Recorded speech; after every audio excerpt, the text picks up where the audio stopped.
A Red Wings passenger plane flying from Moscow to Phuket made an emergency landing due to changes in the operating parameters of one of its engines. Takeoff, there was a strong smell of kerosene. I don't know if that's a standard situation or not. Personally, I fell asleep half an hour after we took off.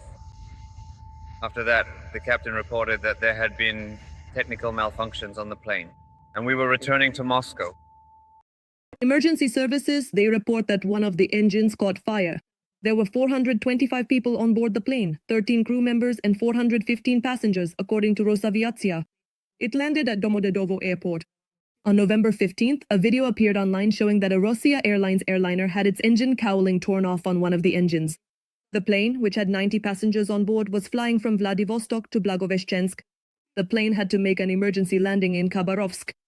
The detached parts of the engine cowling were found on the runways in 2 cities at once, at both the departure and arrival airports. And on November 18th, an incident occurred with a Boeing flying from Moscow to Tajikistan. When landing, the plane's brakes failed.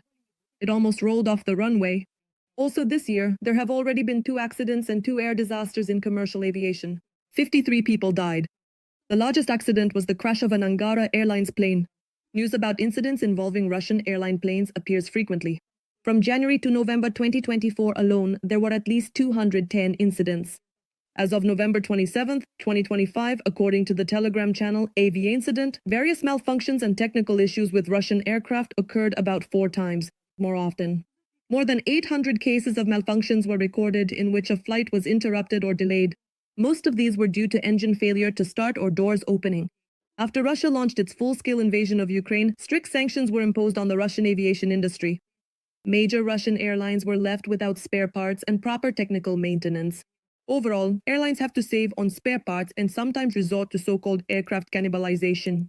This is when individual aircraft are dismantled for parts to keep the rest of the fleet operational. Or non-original spare parts are used instead. There are serious problems with spare parts production in Russia. They simply aren't being made yet, as reported by the head of Rosaviatia, Dmitry Yadrov. It's a very complicated issue. There are things that directly affect flight safety, and from a design perspective, they simply can't be implemented. We understand that at this moment, it's impossible to produce the hot section of a foreign-made engine. If it were possible, the Chinese would have already copied all the engines. It is known that in September 2025, the Russian authorities appealed to the International Civil Aviation Organization with a request to ease sanctions on the supply of aircraft spare parts, as reported by Reuters. It was noted that the lack of spare parts negatively affects safety, including that of civil transportation. However, the sanctions are still in effect. Today, the fleet of 76 Russian companies consists of 1,135 aircraft.